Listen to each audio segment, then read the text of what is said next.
Killian Hayes, that's just, it's a miss. No? At this point, yeah. What I would classify as a miss, because if you're drafted at 7, Adam, at this point, we don't need Killian to be a superstar. We don't need him to be an all-star.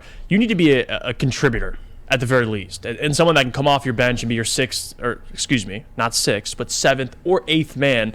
He's not even that right now, and he's struggling bad. If he was, let's say, he was averaging 9 points, 9, 5, and 4, whatever it is, and he was coming off your bench, he was playing solid, I wouldn't classify that as a miss, but the historically bad start he's had to this season, it's concerning, and at times he's a liability. And to be honest, my theory on it is it's something mental for him. He's putting too much pressure on himself compared to the actual pressure that's on him. But at the same time, you can't argue with his play. He's been struggling. And as of right now, this is a guy that a lot of people, I've talked to Pistons fans, and you guys might think I'm crazy for saying this.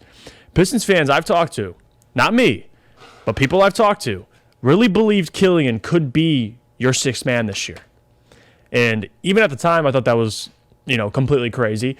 But my expectations for him was to be your 7th, 8th man. And right now, he's really not even trending in that direction. So the offensive game to be a 6th man, right? I think he can't score at an NBA level, it seems like. He can't.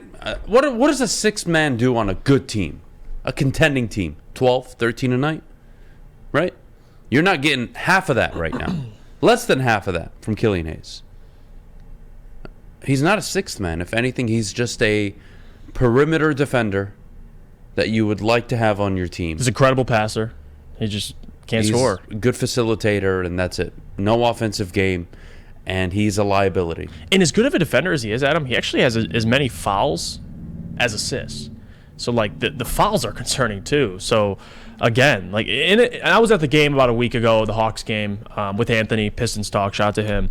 And one thing I watch with Killian is he'd get subbed in, he'd go out on the court, and he'd struggle. I believe he got a foul, or he turned the ball over, he was in there for a couple minutes, and he got pulled for Corey Joseph, which the crowd wasn't excited about that. But anyway, I digress. He came to the bench, he sat down, and I could see his dad about 5 rows behind him.